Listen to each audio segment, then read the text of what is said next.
Um, Thank you all very much for coming out and being here this evening. We're so glad that you're here to listen, participate in some fashion. The forum for this evening, we're having three. This is the first of three.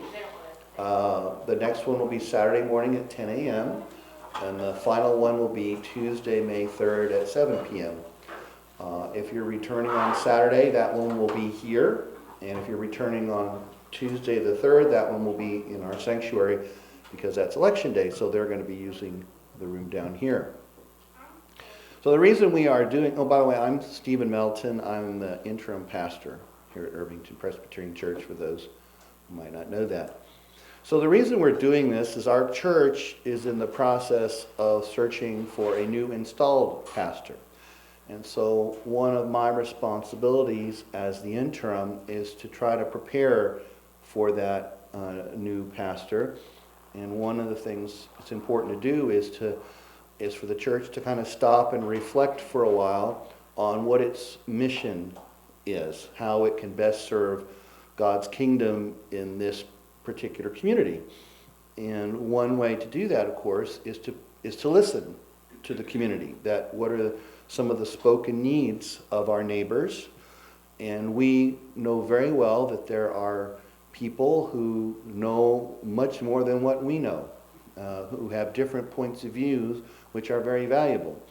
And so that's one reason for this forum, is we have invited leaders or people who have special gifts or perspectives from this Irvington neighborhood who are going to come and share with these 3 nights. And we've asked them to answer 2 basic questions. One, from their point of view, what do they see as being a need or a concern in the Irvington neighborhood from their point of view? And then secondly, what recommendations or suggestions they might have for a church to help with those needs. We know very well that the people we're inviting have a very unique perspective on things. And so we're so pleased that we have around 12 individuals who are coming to share over these 3 nights.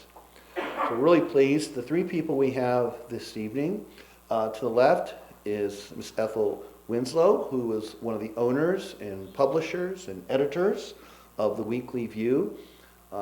She and a couple other women, right, is that correct? Started the paper around 2009, thereabouts, 2009, and many of you, I'm sure, are very familiar with the Weekly View, and if you're not, I'm sure she would love for you to be. Very willing, I'm sure. And I know our church has actually published space in it, just to let you know. We're paying customers, so there you go. So Ms. Winslow is here this evening, and we're so pleased that she's going to be one of our speakers. And then next is Officer Carpenter, who is part of the Metropolitan Police for at least 3 decades. Isn't that what you said? Something like that. 32 years, has been involved on the east side, so has a lot of familiarity with not only Irvington, but probably areas around it too. And then finally, on my far right is Miss Chantel Campbell, right? Our principal over at School 57, and has Ms. Campbell's been there for about 5.5 years, and we're so pleased. Many of you know, as members of the church, we have a long history of relations with School 57. Right after our church was established, right when this building was being built, our church met in the elementary school. That was our first location as a congregation, was to meet in that school. And over the last 100 years, we've had all kinds of programs and joint efforts with the school, tutoring programs and Christmas programs, and I don't even know them all, but a lot. And so we're especially pleased also that Ms. Campbell could be here too. After they share, we'll probably go, I don't know if we'll probably go 1, 2, 3, have them each speak, but there'll be a time we're opening it up for questions. So please take notes if you have questions for any of our speakers tonight about anything they said, or questions you might have from their point of views, from the as being publisher or an officer or as a teacher, principal, by all means, they're here to ponder with us some of the needs of our neighborhood. Let's take a moment to pray. Good and gracious God, we thank you for a day of life and for the many blessings you give us. We're especially grateful for these good people, for their gifts and their willingness to share with us their thoughts. We ask a blessing upon us, that we would be receivers of your grace and be willingness to share that grace with others. And all God's people said, amen. All right, Miss Winslow, would you be willing to go first? You're a person of words one way or another, so I thought I'd put you on the spot. Oh, joy. Oh, yeah, sure. Hi, I'm Ethel Winslow. I'm the editor, co-owner, chief cook and bottle washer. I also deliver papers on Thursday and do windows and bathrooms and in my time off. With the Weekly View, Eastside Voice community newspaper. We started in 2009. Came out of the ashes of the old Eastside Herald. Many of you may remember the old Eastside Herald. And when they closed us, we four ladies decided to start our own because we saw a crying need in this community for news and positive information and a way for others to communicate with each other on the east side. And we really kind of targeted Irvington because of your diversity. And it's been 13 years of a really interesting journey for us. The last 2 have been really adventurous, but we're still standing. Irvington, by the way, one of my co-owners, she's lived in Irvington for 43 years, Paula Neiswanger. And her husband, Steve, who passed away in December. They have lived over on Hawthorne since, 78, 79, something like that. So she's a real Irvingtonian. I pretend to be one. And I keep getting reminded of that. Oh, you don't know anything. I've only, covered you guys for 18 years, but I don't know anything about it. Anyway, one of the reasons that people come to Irvington and stay in Irvington is the richness, not just of its history, but of its present. There's tremendous diversity in this community. And I'm not just talking about races and gender and the rest of that. Economic diversity as well. Nowhere else in a historic neighborhood will you find a person scraping by on Social Security, living next to a plumber, living next to the CEO of the new high-tech industry. Everybody else, Lockerbie, it's very vanilla white bread there. Here, there's richness, there's diversity. There's always something crazy going on here, which is cool, makes you cool. And then that's your strength and also a challenge. Commercial development in this area is difficult because you've got to be able to cater to everybody. The person who can't afford to go to, Whole Foods, they've got to have a grocery store here that they can afford. But the people who, want something a little higher end, they would like something in the neighborhood that is more high end instead of having to go downtown or whatever. So it's a strength and also a challenge. You have a lot of small businesses here that are being bootstrapped, which is great, but they are being poorly capitalized. They just don't have the deep pockets they need to sustain them until they can get enough customers. So many of them die on the vine, and that's a shame. There's some really good businesses that have passed because they simply they didn't have deep enough pockets. In the last couple of years, we've seen some of them go to the wall, and that's a shame. As far as what the church could do, you already do so much. You open the doors to the community council, You're always there for meetings and things like that. I'm very much involved in the Halloween festival, which brings people from all over the Midwest, actually. We've had people here from Missouri, they read about it, and they come here. And they walk around and they say, this is amazing, and if I ever wanted to live in Indiana, I'd want to live here. So you're doing a great job as it is. If the church could find a way to engage a little bit more, perhaps on like at the farmer's market in June, go on out and meet the people, the puppy dogs, remember to bring dog biscuits, and put on a little dog water bowl, because they like that. But to go out and engage with people on that level, so that they know that you're here, they know what services you offer, what kind of things that you're involved in. I know it's a Sunday and it's hard, but maybe you could find some people to do that. But that's really all I have to say, and if you have any questions. You mentioned one of the struggles for businesses is they may have trouble starting a customer base. Is that Yes, kind of how you put they it? have trouble establishing customer bases. People don't realize, this is when we started the Weekly View, I was the only one with any business experience. I had had a small business before, and I had freelanced for 10 years. So I was used to, being able to do things on my own. But you have to be patient. You have to build up a customer base. And while you're doing that, you need money coming in. And if not from the outside, then you gotta go into your own pocket. You have to capitalize those businesses. So people think that I'll get a part-time job and then I'll try to open the business. That never works, or rarely works. That's what I mean by capitalizing and getting that customer base to grow. You gotta get your message out. Of course, our paper is one way to do it, advertising dollars.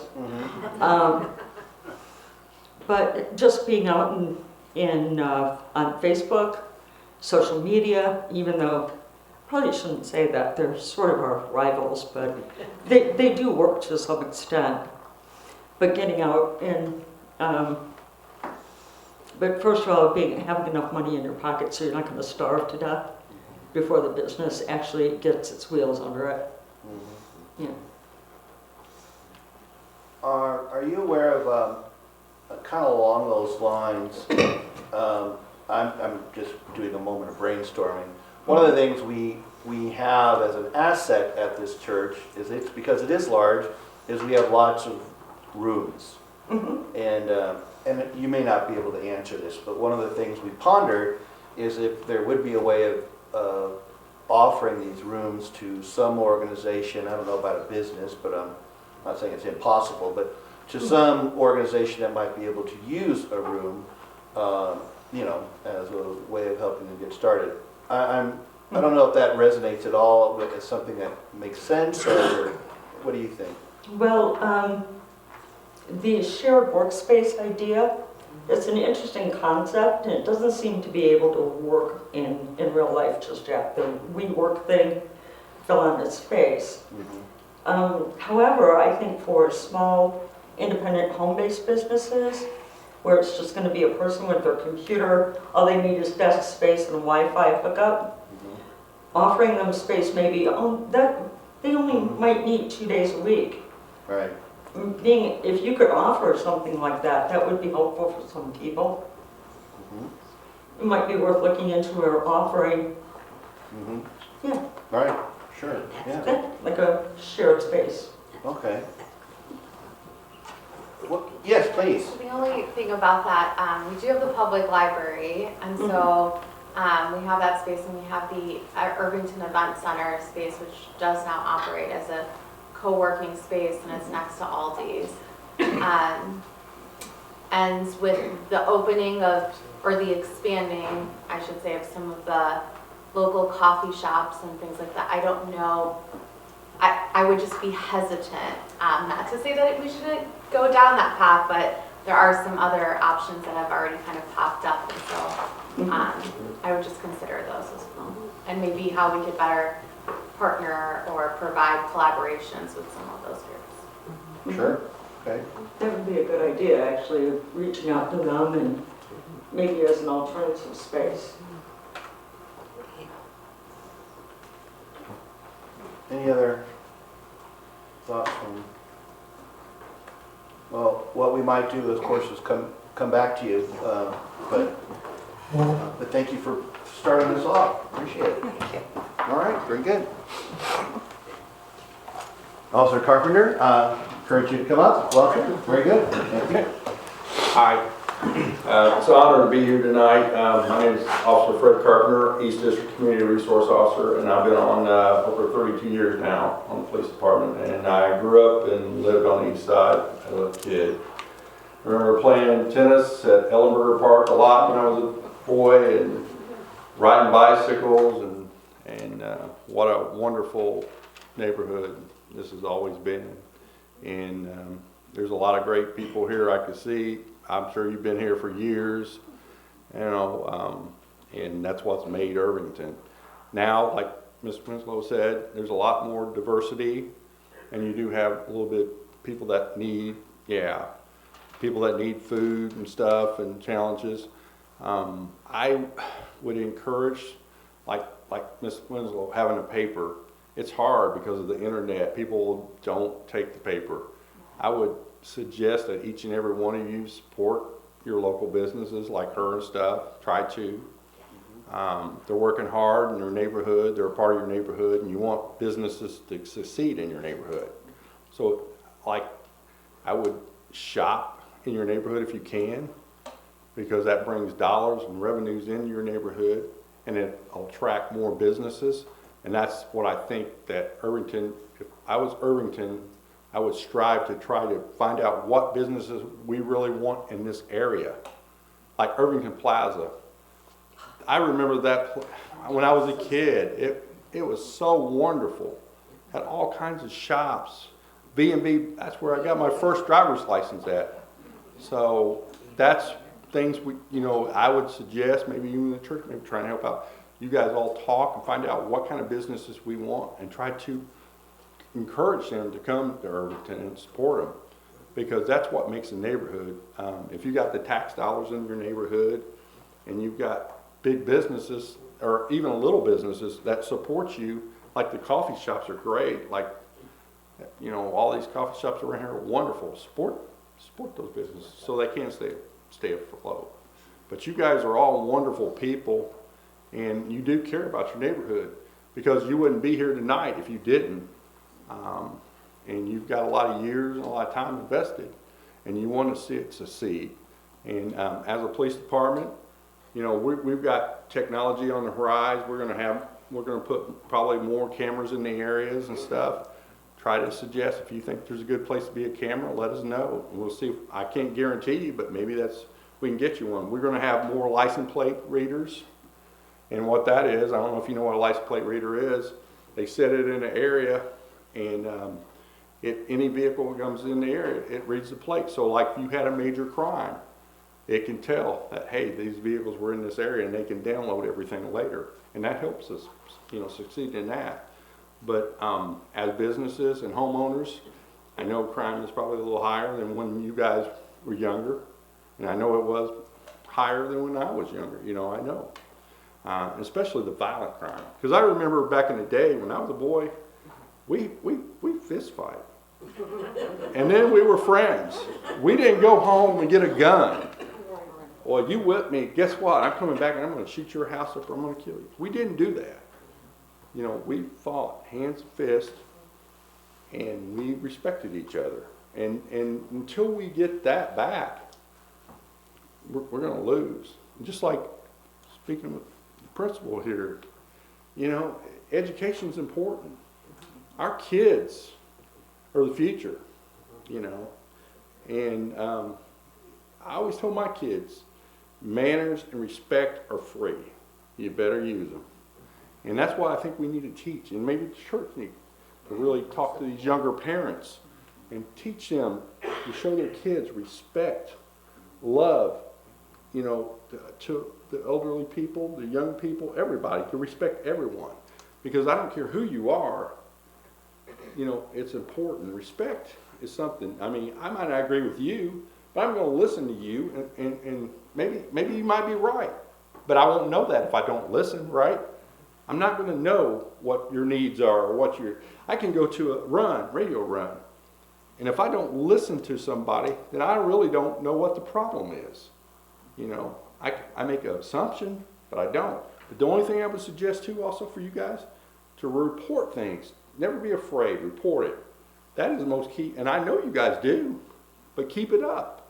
Because that's the most important thing. Because a criminal, and I always tell people this, a criminal is not going to, if they're setting up a shop, like breaking into homes around here or whatever, they're going to keep doing it if people don't call. Because they know, hey, this is easy. You guys got a lot of nice stuff, and nobody's calling on me, nobody's paying attention to me. But go out in your neighborhoods, every one of you guys, and I know I've seen you guys walk and ride bikes and stuff. You know, go out and talk to people, you know, like you guys do. That's important, get to know everybody. Because, and if you see a need, like there's a lot more homelessness.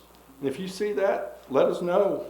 We have a homeless unit, and we do. I'm not saying we're successful all the time, because we go out and talk to people, and if they want assistance, we got resources, police department, and we try to assist. Now, not everybody wants assistance. I'm not gonna lie, they don't.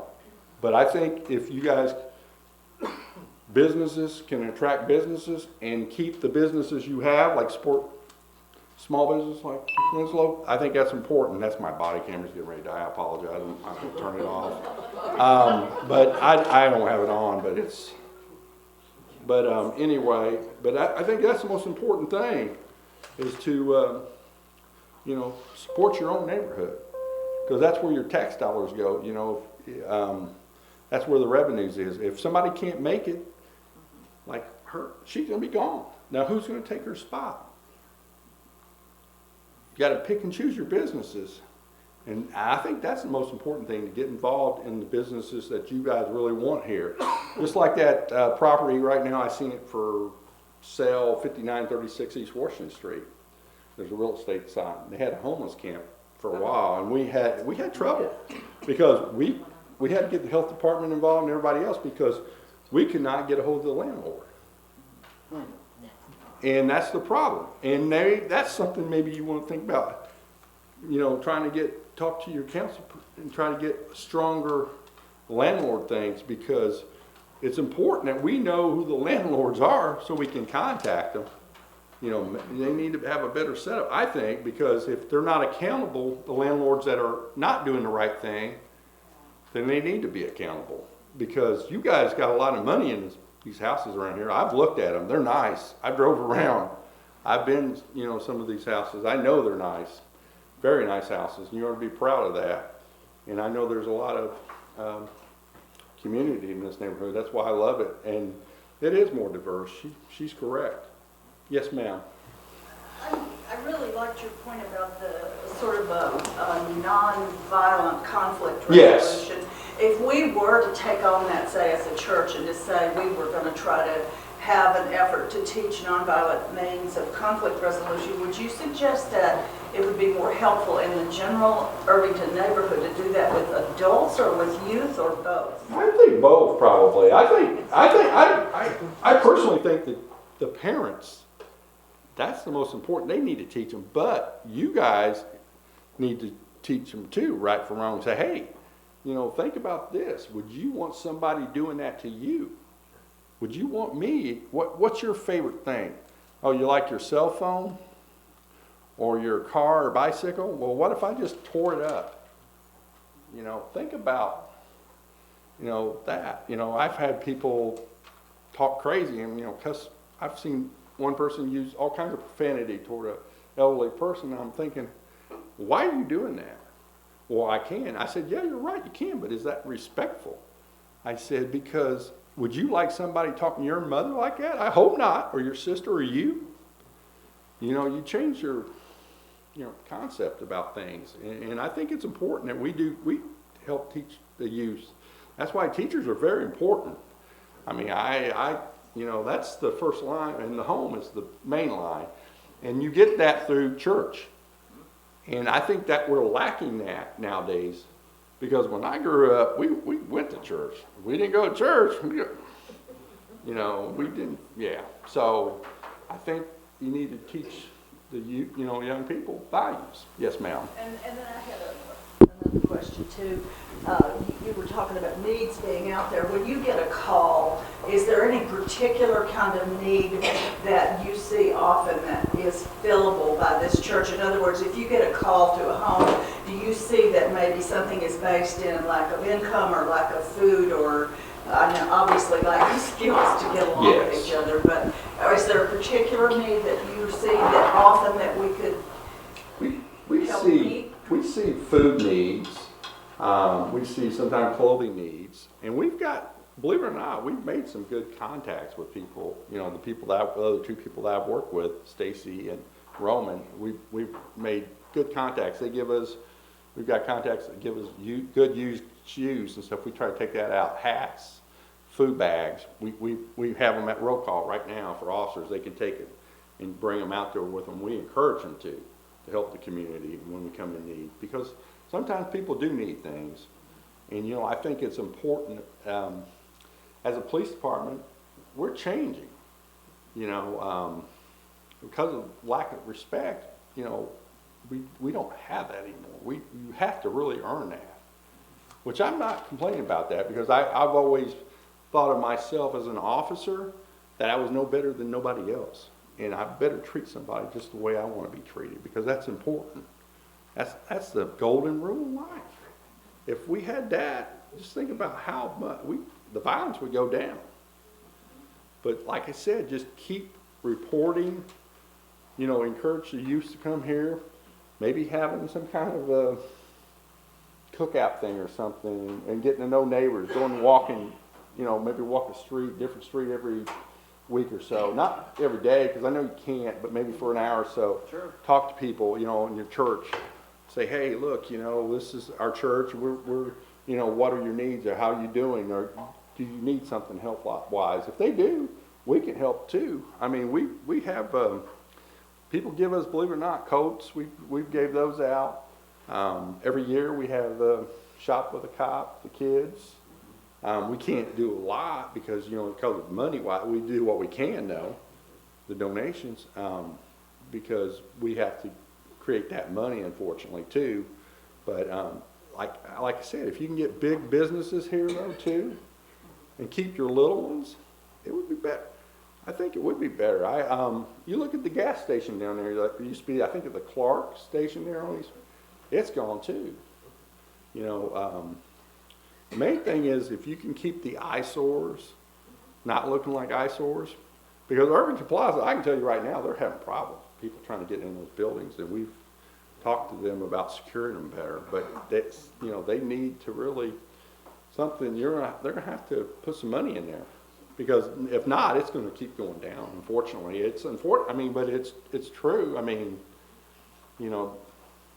but that's a part of the neighborhood that if you have a business and it's gone now, then it's creating no income. It's an eyesore. It's where people are going to come and just hang out.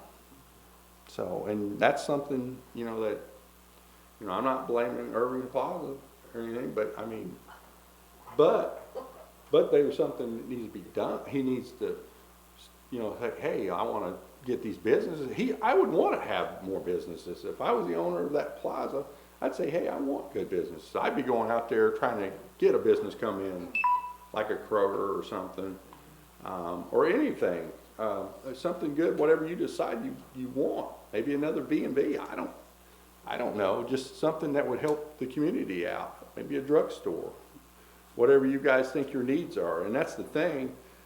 Talk to church, and you guys talk to each other, and then, talk to the county. See if they can help you. Maybe get some businesses in here more that's sustainable to your neighborhood, that you guys need. You know what you need, where you're lacking, and like I said, the main thing is keeping you guys. I know you keep your property up. So and I know the home values are way up right now, and you don't want them to go down. I don't want to see them go down. But, you know, that's the main thing, just keeping everything going. And the church, I know you guys do a lot. You really do. Just like opening in your doors for the Irvington to have their meetings every month, services. Obviously, you guys care. You're not getting rich because you're doing God's work. So, you know, going out, maybe seeing if people need food, or maybe, you know, saying, hey, try to help people out with employment. Maybe, hey, are you working? And then if, you know, say, hey, look, you know, this person got a job here, not the best. It's just like today I took a tour of Goodwill and Cook's medical place at 38th and Sheridan. They've spent a lot of money up there right now. And that's a nice, you know, that's going to really help that area. They're going to have jobs, and Cook's dedicated things that they need. And that's jobs, education, help. Like if you're employed there, they will pay for some, help you go back to school and stuff, which is important. Education's important. And that's some of the reason why we have problems today too, because people are not like when we went to school, we studied, we tried to learn. But if you don't learn things, you're not going to better yourself. Education is important, because I think that's a part of learning respect when you go to school. I mean, you got to be respectful. How are you going to learn if you're not respectful? You can't. And you got to listen. I've never said I've known everything, because I don't. But I can tell you right now, if I don't know something you ask me, I'll try to do the best I can to find out, and I'll tell you, I'll be honest. So, but you guys are doing a wonderful job in the neighborhood. Keep it up. Just keep calling. You know, don't give up. I tell people this, and I'm gonna get them. I can take all you guys and put you in the worst area we have in the city. And it may take a year and a half, but I guarantee you those houses would improve. The neighborhood would be cleaner. It's just the way it is. If you don't have pride in what you got, it's not going to, in this area it'd be tore up if we brought them here. You know, that's just the way it is. Either you take care of your stuff. I mean, you got to have pride in what you got. And you got to respect what somebody else got. And that's important, because, you know, they worked hard. You guys worked hard for your stuff. I know you have.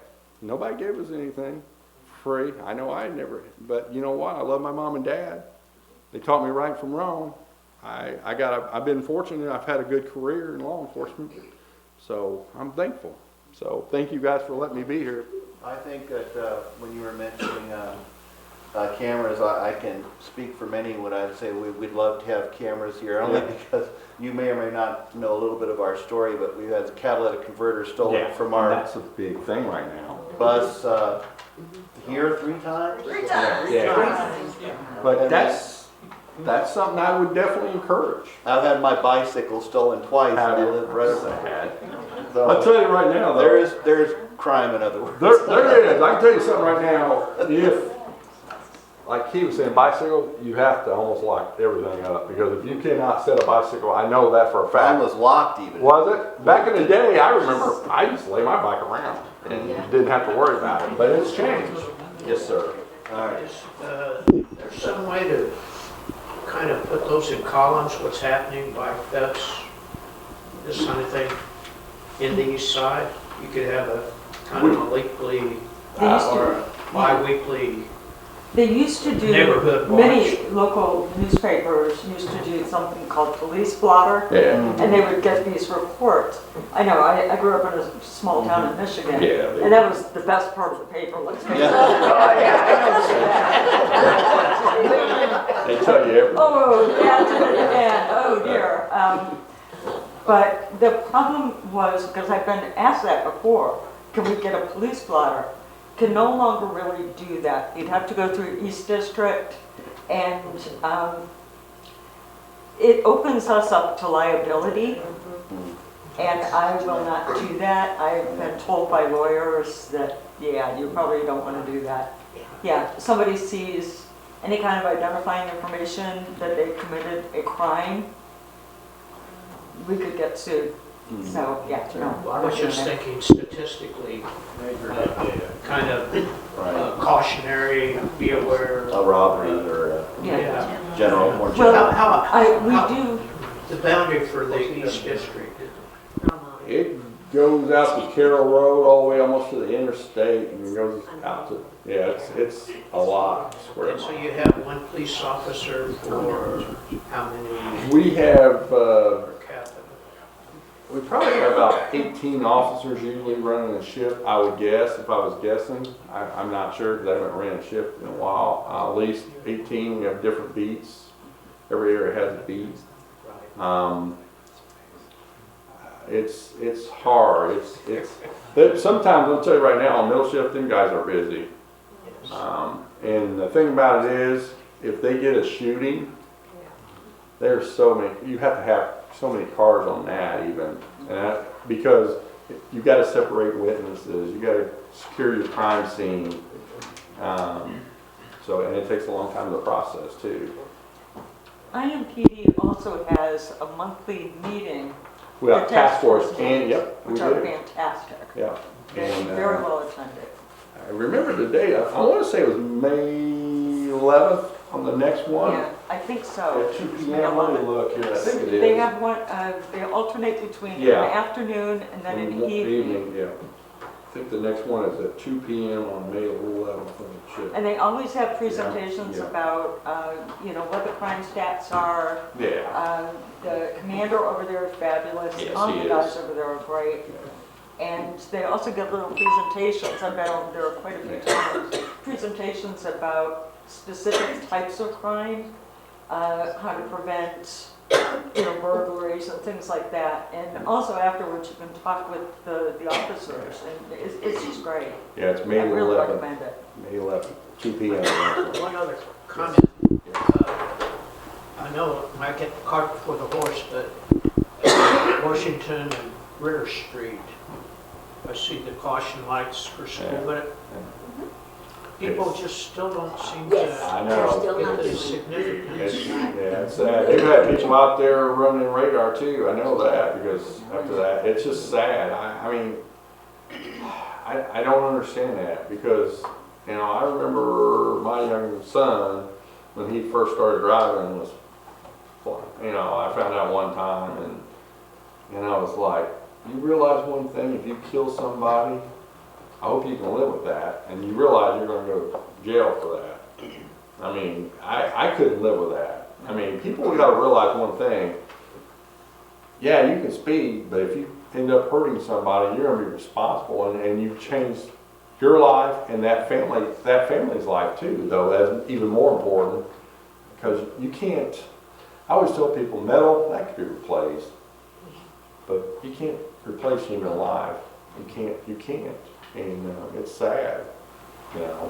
I was just wondering if they were going to have, you said the license plate. Yeah, cameras they'll and have, stuff. well, Is that- it's a reader. What it does, it just reads the license plates. It does not, we can't do anything crime-wise, like that. Not on those. Those are just like, say, we had a homicide or a major sale rape. And we know somebody used their car as a mode of getting away, and we know what time that occurred and what area. If it's in that area, we can tell which vehicles were in that area, and we can download the data then and get that information and go from there. That kind of helps out. But the main thing today is if you have cameras at your house, they're pretty cheap, not as expensive as it used to be.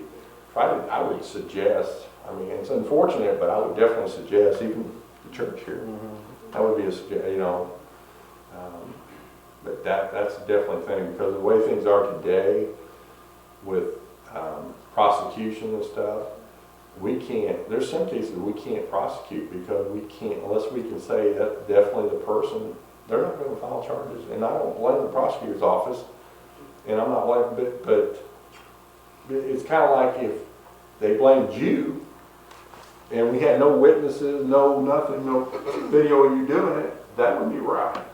And we live in a society where we should be right.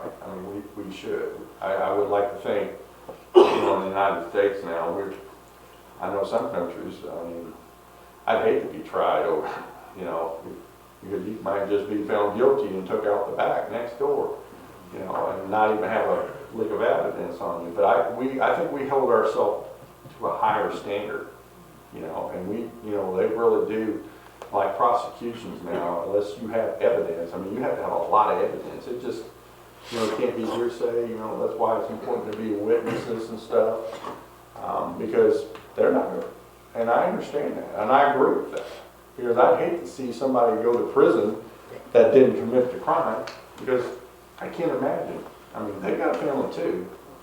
So I think that's important, and that's why I definitely would suggest cameras and stuff, because, you know, if you got somebody on videotape doing something, it's harder to say it's not you, you know.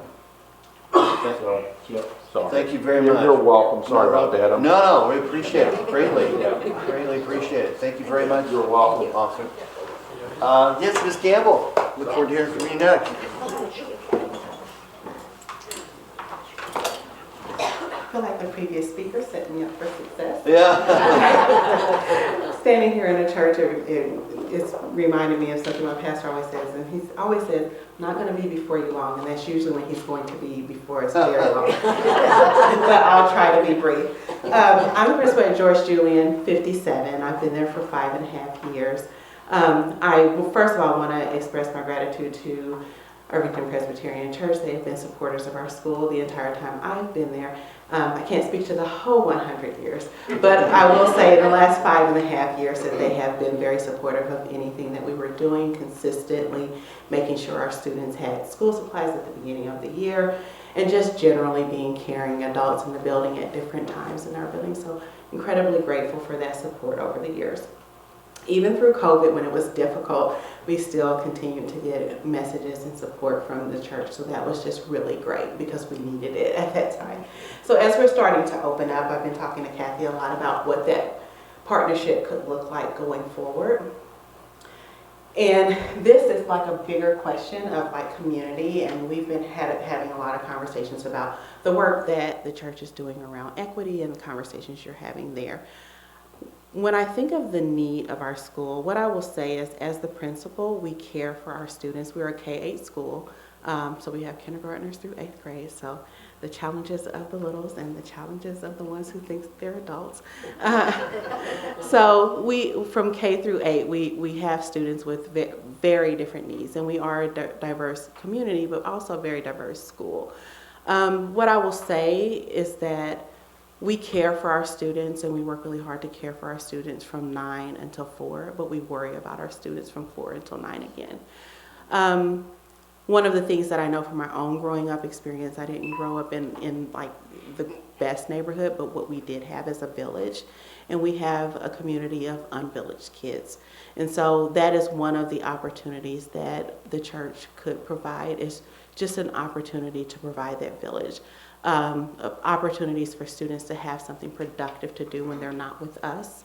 And I don't know what that would look like at Irvington, but just being able to create events, opportunities, things that they might enjoy that would keep them occupied in a way that's productive.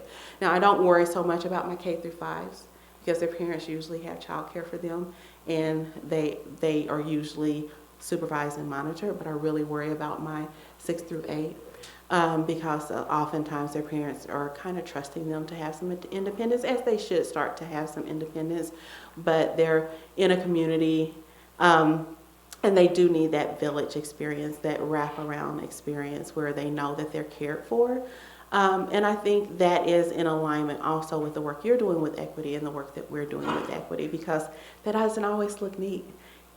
7th and 8th graders and sometimes 4th graders say things to you that are not always fun, and their language isn't always perfect. So being able to see past that to the heart of the children and being able to know that within that child is a lot of opportunity is something that's very important. So I applaud the work that you're doing around equity, because I think any of this other work that you would do in the community has to kind of start there in understanding that we are all different, come from different places, and not necessarily better or worse, but really having an open heart and mind to understanding where different people come from and finding some common ground and learning about who they are and what their experiences are. And one of the things that I say, our motto at George Julian is "Together we grow." And I have been an educator for 21 years, been an administrator for 10 years, been at George Julian for 5.5 years, and I never walk in that building a single day where I don't learn something from 5-year-olds. So I think that is the big takeaway I would want you to have, is just even as you're engaging with our students, our parents, because honestly, we have unvillaged parents raising students right now.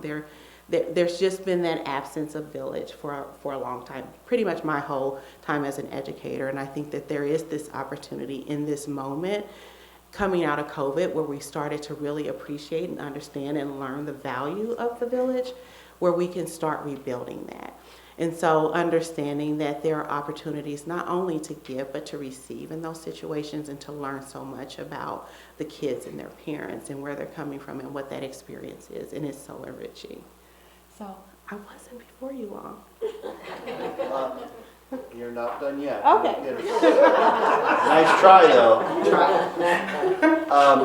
Yeah, I think, I can remember when you speak about middle school being one of the age groups you're concerned about.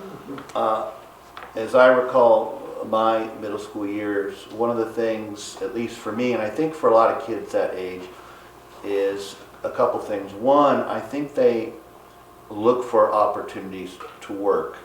That is, if they feel they're being productive and appreciated, I think that can mean an awful lot to them. At least that's what I recall. I remember, being that age and wanting to go to my grandparents' house to mow the yard. At some point that got old, but not then. At that point, I really wanted to do that. And I suspect that might still be the case, that I remember taking a group on a mission trip up in Pittsburgh somewhere, and it was interesting. We were working at a women's shelter, to seeing these middle school boys who ventured over. They were watching us pour concrete, and these boys found their way over, and they wanted to help. They wanted to help mix the concrete, they wanted to help pour it. We didn't ask them to do this. They made their way over because they want to do that. So I guess I'm reflecting on that and just confirming that something like that might be a blessing, and give them something productive to do. Is that kind of part of what you were talking about? Yes, is that right? And I will share a little story. I have a student, and she was in 3rd grade when I started, so she's an 8th grader. She'll be leaving me this year. And she says all kinds of things, all kinds of sweet nothings to me when she's upset. And but the one thing that I could always get her to kind of de-escalate, I'm like, I have some things I need you to organize for me. And she's absolutely amazing at organizing, and sometimes I need that. So one of the things that she would always do in my office is like maybe rearrange my books or put things away that I need put away, or pass out things to teachers. So yes, I think there's so much power in purpose. And I think sometimes we look at students and look at children and think, well, they don't seem like they want to do anything. But sometimes it's giving them something to do and giving them the opportunity to have purpose is important. Is there a possibility that tutoring could be resurrected? I know we used to do some of that, and maybe it's happening now, and I just don't know about it. But I would not be anti-tutoring. I think it became difficult sometimes for the church. And then there was the whole COVID period where that was just not a possibility. But I actually had a parent ask specifically about that this evening. So I think it might be instead of an organized, everyone's coming on this day at this time, it just having a roster of people that would be interested in doing that in areas where they feel comfortable, because a lot of people don't feel comfortable doing 3rd grade math. It's a whole new beast. So yeah, having a roster of people who are specifically interested in tutoring, when they would be available, and the types of tutoring they would like to do or feel most comfortable doing would be helpful, so that when those needs arise, then we could call upon you. Yeah. At one time, there were volunteers that could come and assist the teacher. Yes. Is that- So there is a volunteer registration process, but yes, we could still have volunteers come. Yep.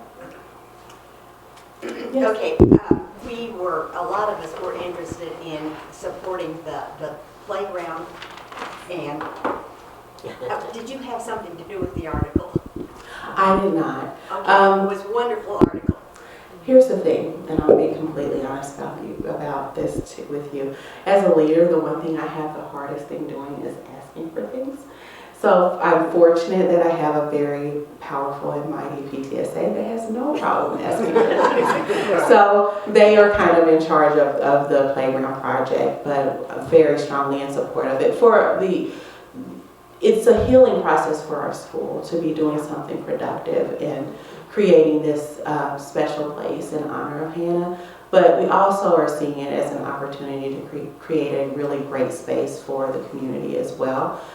Everyone comes to our playground as is, even in its current condition. So just really looking forward to that opportunity to creating a more beautiful, special space in honor of Hannah. Okay, having been an employee of IPS for 44 years, I was a little concerned about sending the money to IPS. Is it definitely coming back to you? Oh, it's absolutely. It's the Okay. IPS Foundation working with our PTSA to raise money specifically for this project. Then Yes. we need to have that website in our newsletter.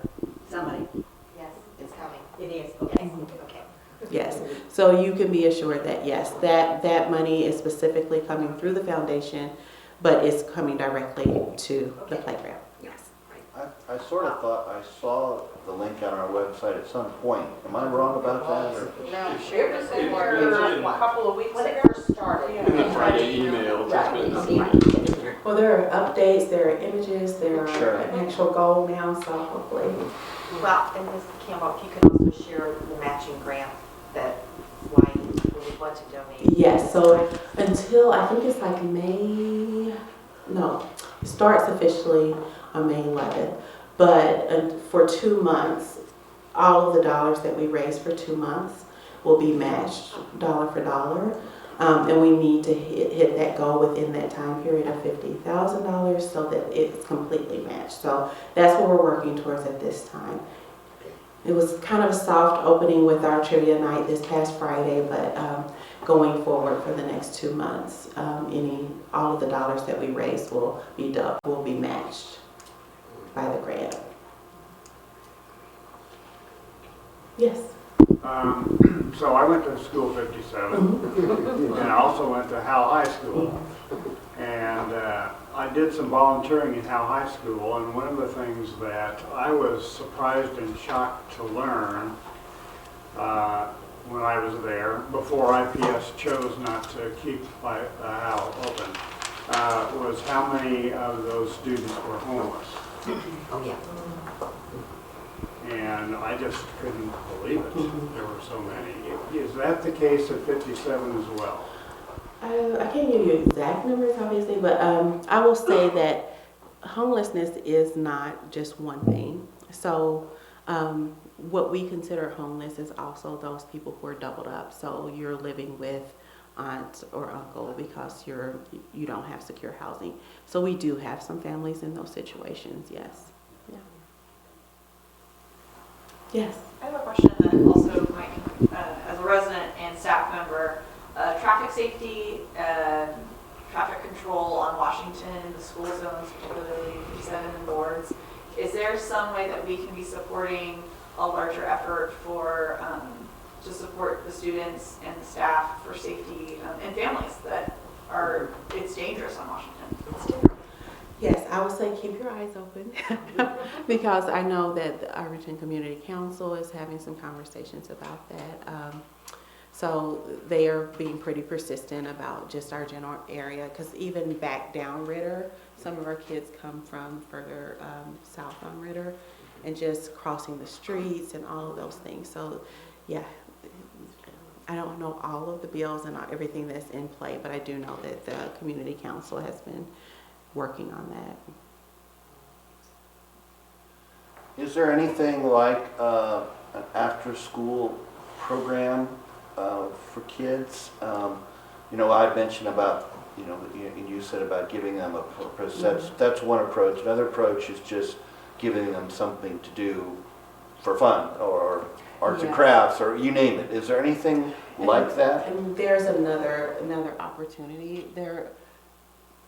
We're a small staff, and so we can only stretch so far. So there are lots of different activities we would like to have, but finding someone to supervise those activities is always a challenge, because after you've been there for Sure. 12 hours, it's hard to So the real, I guess what I'm saying is, you're sensing that it could be a need, but you know, your church, the school can't staff it. I'm not really suggesting you all staff it, but really asking, was there such a thing? Yes, and again, these are conversations we were having and really thinking through with the PTSA prior to COVID.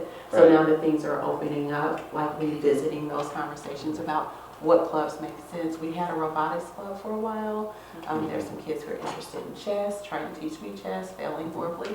But yeah, so there are interest in a lot of different things, but just finding the people. But it's conceivable Yes. that the church could work on something along those lines, Yes. giving them kids something to do, so to speak, after school, assuming it, all the parameters you have to attend to and all that, but the idea itself, right? Yes. Okay. Yes. Well, Steve mentioned that kids like to be productive, and what I was thinking, a number of widows go to our church that need, like, just a picture hung. Right, You right. know, that Small, kind of thing, yeah. but they don't want to get up on a ladder or get up on a stool or anything. And Sure. a child could do that. What I was wondering is if you could have like almost like an employment agency between the church and the school, you know, in other words, we could say to you, we've got some needs here, we need this done, that done, and then ask you, what boys or girls would like to be part of this, doing for the neighborhood, helping people to, you know, make things better. I don't know. I mean, is that? Well, I'm sure it's conceivable with the right, you know, there are a lot of parameters to keep in mind with adults and kids and all that business. Yeah.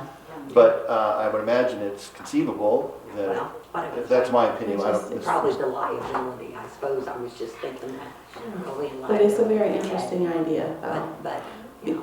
Because that's one of the things that I've talked to Kathy a lot about is just moving forward, coming out of COVID and really in my own personal journey with where do we want to go as a school, just thinking about partnerships having depth instead of breadth and really being mutually beneficial.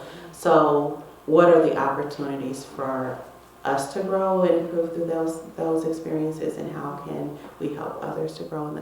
So it's very in alignment with what my vision is for what I would like us to be as a school, but just thinking through the logistics of how to make something like that work. Yeah. They still have physical education, We do. and is there like a basketball team? We have basketball team, we have volleyball team, our soccer team is playing tonight. Well, 2 of our soccer teams are playing tonight. We have an amazing, amazing gym teacher who's also our athletic director. When I came 5.5 years ago, we had trouble. We had about 132 kids, and we were a K-6 school at that time, and we had trouble fielding one basketball team, but we have girls basketball, boys basketball, volleyball. We have lots of teams now, so very grateful for our crew. We play other schools. And how do you get from one to the, Right now, most of our sports parents are taking them, I see. unless they're at our school, yeah.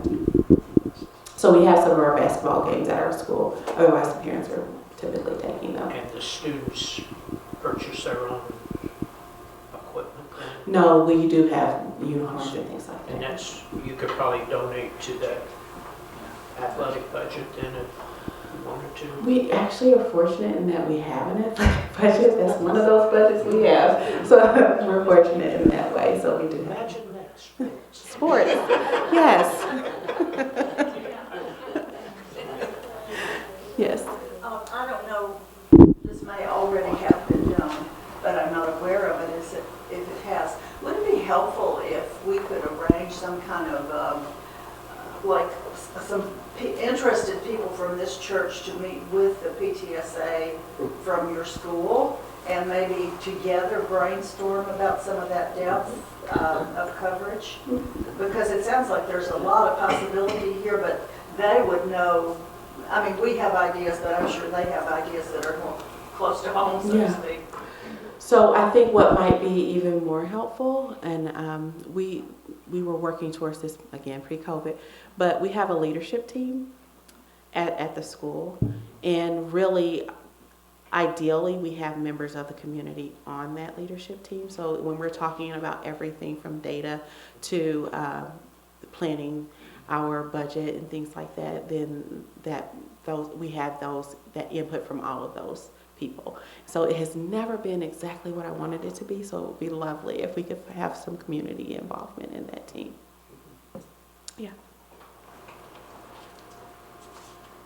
At one point, or more than once, you were talking about how you really sense the kids need to be more of the village experience, if that's the right phrase. And maybe we've been talking about it one way or another here, but I want to make sure that if there's something we haven't said, this to say more about what you mean by giving that kids that experience. Maybe there's something, clarify that just a little bit if we haven't said it yet. Kids need to be seen, and when my eyes are on them, they're always worried about what I'm seeing.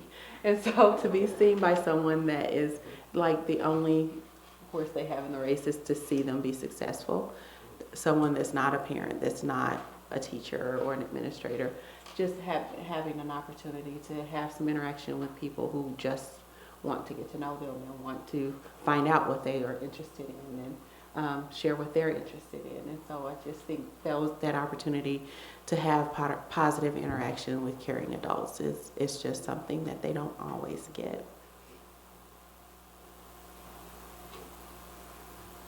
I would just like to speak to that for a minute, because that's right up my alley. Because just to build on your point, you probably know this, but for the people that don't, children who grow up with needs, like special needs or even just ordinary needs like food, clothing, and shelter or whatever, if they have one single individual adult in their upbringing who is not a family member, they are like umpteen times more likely to be successful adults, just from having one caring adult who is not somebody in their family. And I know I had some adversity when I was growing up, but I also had some people in my life, some of whom were teachers, who were there for me. And when I look back, I can see those people as being turning points. So I see that as a huge contribution that anybody in this room could make with the church or independent of the church. Just pick a kid, and be there, notice them, see them, as you said. And I think that's the thing, because when I say I have a hard time asking for things, I think it's hard to say. I mean, our kids have some very basic practical needs, but I think what our kids need most of all is connection. And I think about my own growing up experience and just what is most valuable in my own growing up experience. And my mom has 6 sisters and 2 brothers. And my dad has 3 sisters, and so I always had people. Like I had a village. I had those people who I knew didn't have to necessarily pay attention to me, but always were. So just that is what our kids are in need of, someone who sees them. Yeah. Okay. Any other questions for Ms. Campbell? Thank you very much, Ms. Campbell. Really appreciate it. Thank you. And any other questions, though, for any of the other panelists as we've been listening? Any other thoughts come to your mind that you'd like to bring up? Well, then I think we should at least give them all a round of applause.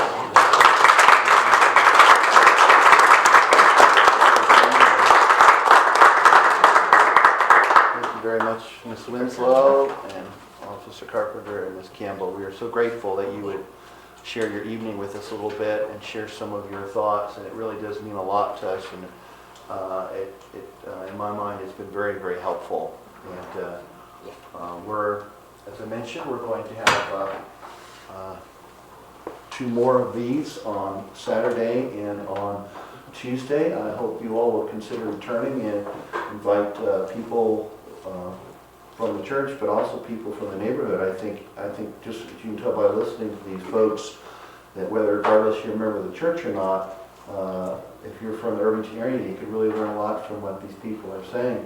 And just while I'm thinking about it, I'll tell you who's coming up. We're at our next meeting. We're going to have Don Briggs, who is from Irvington Community Council, and Jason Larison, who is one of the city council persons, Alyssa Javier Calderon, folks who are familiar to us from El Trano Church, the Spanish church who meets here on Sunday afternoons, and then Karen Lightburn, who's Director of Community Collaboration from Community East Hospital. That's who will be here on Saturday. And then next Tuesday, we're going to have Aaron Murphy, who is from the Public Library, and Scott Drum, who is a realtor, Lisa Bennett, who is owner of the Black Sheep and Josephine Dress Shop right here in Irvington, speaking of owners, local owners. And finally, Paige Dooley, who is the Administrator and Chief Executive for Nursing at Community East. So again, some really great people who are willing to share their time and their wisdom with us. So thank you all very much to you for being here this evening, and we'll look forward hopefully to seeing you Saturday or Sunday at worship. God bless you. Thank you all again very much. Appreciate it.